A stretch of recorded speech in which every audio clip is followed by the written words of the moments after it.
नमस्कार दोस्तों, आज हम आपको एक ऐसी घटना सुनाने वाले हैं जब भगवान राम को अदालत में होना पड़ा हाजिर। तो आइए जानते हैं आखिर क्यों भगवान राम को अदालत में गवाही देने के लिए जाना पड़ा, हुआ क्या था और किसके लिए गवाही देना था, और गवाही सुनने वाले जज के साथ क्या हुआ। तो अभी तक आपने हमारे YouTube चैनल को सब्सक्राइब नहीं किया है तो सब्सक्राइब करके बेल आइकन को प्रेस कर दें, जिससे कि हमारे अगले वीडियो का नोटिफिकेशन आपके चैनल पर मिल सके। साथ ही इस चैनल से गाय माता को राष्ट्रीय पशु बनाने के लिए एक क्रांति होगी, तो इस क्रांति में भाग लेने के लिए हमारे चैनल से जुड़ें। तो आइए शुरू करते हैं आज की स्टोरी, जो कि सत्य घटना पर आधारित है। आज से लगभग 40 वर्ष पूर्व वृंदावन में एक संत रहा करते थे।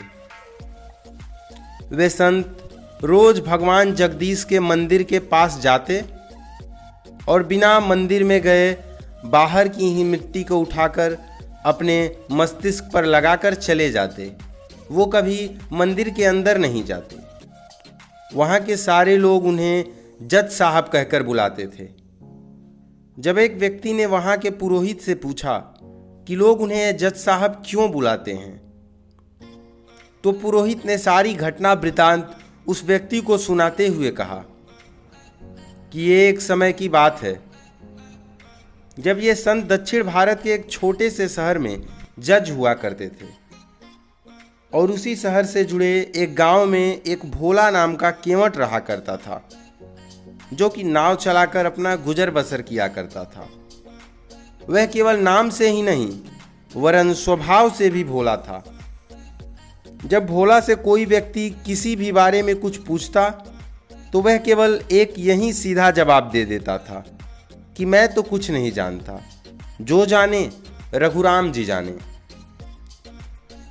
वह श्री राम का अनन्य भक्त था और रोज भगवान श्री राम का पूजा पाठ किया करता था, और उठते बैठते कोई भी काम करते केवल भगवान श्री राम का नाम लिया करता था। भोला के 2 लड़के और एक लड़की थी।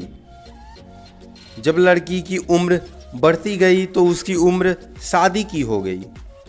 तो भोला के लड़कों ने कहा, पिताजी आप सेठ जी से कुछ पैसे उधार ले लीजिए, हम काम करके ब्याज सहित उसे लौटा देंगे। भोला ने बिल्कुल ठीक वैसे ही किया। उसने गांव के जमींदार से पैसे उधार ले लिए और शादी कर दी। जब एक दिन भोला पूरे पैसे लेकर जमींदार को लौटाने गया तो जमींदार ने भोला को एक पर्ची दी, जिस पर लिखा था, भोला ने मुझे सारे पैसे लौटा दिए हैं। जमींदार ने कहा, भोला तुम जरा इसे पढ़कर एक बार देख लो।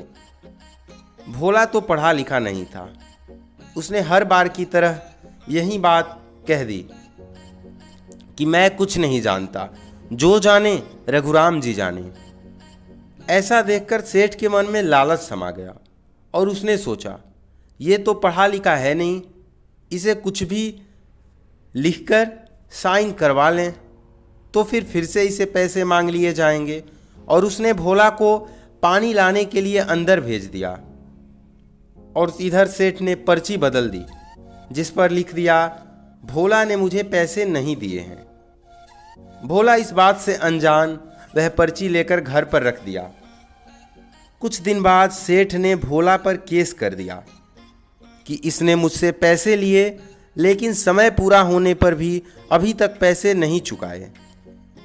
जब बात अदालत तक गई तब जज ने भोला से पूछा, तुमने पैसे दिए हैं या नहीं? तो भोला ने वो पर्ची जज को दिखा दी, जो पर्ची सेठ ने उसे दी थी। लेकिन पर्ची पर तो कुछ और ही लिखा था कि भोला ने मेरे पैसे नहीं लौटाए हैं। जब यह बात जज ने भोला को बताई तो भोला फूट फूट कर रोने लगा। और इस तरह जब भोला फूट फूट कर रोने लगा तो इसी बीच अदालत का समय हो गया और अदालत मुलतवी कर दी गई, अर्थात बंद कर दी गई, और अगले समय के लिए अदालत को टाल दिया गया। जब अदालत का समय खत्म हुआ तो जज ने भोला को बुलाया। जज बड़ा दयालु आदमी था। उसने भोला से पूछा कि जब तुमने सेठ को पैसे लौटाए तब क्या वहां पर कोई और व्यक्ति भी था? इस पर भोला ने कहा, हम दोनों के अलावा वहां पर केवल रघुराम जी थे। जज ने सोचा कि रघुनाथ गांव का कोई व्यक्ति होगा और फिर जज ने भोला को घर भेज दिया और सोचा कि भोला की तरह से मैं ही क्यों ना रघुनाथ को चिट्ठी लिखकर बुला लेता हूं। जज ने बिल्कुल वैसा ही किया। रघुनाथ के नाम की चिट्ठी लिखकर डाकिया के हाथों गांव में भिजवा दिया। डाकिया के गांव भर घूमने के बाद भी वहां पर उसे रघुनाथ नाम का कोई व्यक्ति नहीं मिला। स्थानीय लोगों ने उसे बताया कि यहाँ रघुनाथ नाम का कोई व्यक्ति रहता ही नहीं है, लेकिन यहाँ रघुनाथ जी का मंदिर जरूर है, शायद ये चिट्ठी वहीं की हो। तो डाकिया ने वह चिट्ठी मंदिर ले गया और पुजारी को दे दिया। पुजारी ने मन ही मन सोचा कि प्रभु जब आपने चिट्ठी मंगा ही दी है तो ले ही लेता हूँ। और पुजारी ने चिट्ठी पर हस्ताक्षर कर दिया। पुजारी ने हस्ताक्षर करके चिट्ठी ले ली और रघुनाथ जी के चरण को स्पर्श कराकर चिट्ठी को खोला और पढ़ा। फिर भावुक होकर भगवान से कहा, हे प्रभु, आपके अलावा इस भोला व्यक्ति का कोई नहीं है, अब आप ही को करना है जो करना है। जब अदालत की तारीख आई तो पुजारी ने भोला को एक दिन पहले ही शहर भेज दिया और प्रभु श्री राम को कई सारे वस्त्र देकर कहा, हे प्रभु, आपको जो वस्त्र पसंद है आप उसे पहन लें और गवाही के लिए कृपया अदालत में जरूर जाएं। अब सुनवाई का समय हुआ तो जज ने भोला से पूछा, कहाँ है तुम्हारा रघुनाथ जी? भोला ने कहा कि वो तो हर जगह हैं, होंगे कहीं आसपास। जज ने अपने चपरासी से कहा, रघुनाथ के हाजिर होने का ऐलान करो। चपरासी के 2-3 बार रघुनाथ हाजिर हो ऐसा कहने पर एक व्यक्ति हाजिर हुआ, जिसके माथे पर तिलक, गले में कंठमाला आदि सुशोभित था। जब जज ने उनसे पूछा कि आपने भोला को पैसे देते हुए देखा है, तो रघुनाथ नाम के उस व्यक्ति ने कहा कि हाँ।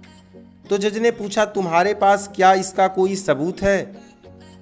तो उस व्यक्ति ने बोला कि आप कृपया सेठ को यहीं रोक कर रखें और सेठ के घर सिपाही भेजकर 3 अलमारियों में से बीच वाली अलमारी को खोलें और उसमें से 22 नंबर की फाइल निकालने को कहें।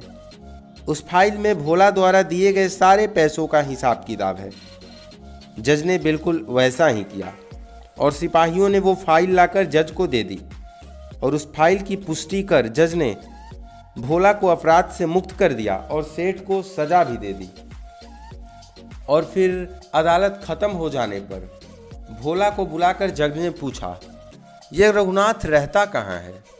तो भोला ने बताया, जहाँ मैं रहता हूँ। फिर जज ने पूछा, तुम कहाँ रहते हो? तो भोला ने कहा, मैं मंदिर में रहता हूँ। तो जज ने कहा कि क्या रघुनाथ ने ही वह मंदिर बनाया है? तो भोला ने कहा, आप पढ़े लिखे लोग भक्ति की बातें नहीं समझेंगे। ये तो वो रघुनाथ जी थे जो उस मंदिर में स्वयं विराजमान हैं, जो सबके पालनहार हैं। भोला के जाने पर जब जज ने डाकिया को बुलाकर पूछा कि तुमने किस रघुनाथ को चिट्ठी दिया था, तो डाकिया ने सारा वृतांत सुनाया और कहा, ये वो रघुनाथ नहीं थे, वो मैंने मंदिर में इस चिट्ठी को दिया। जज ने यह बात सुना और सारा राज जानकर रोने लगा और अपने पद से इस्तीफा दे दिया।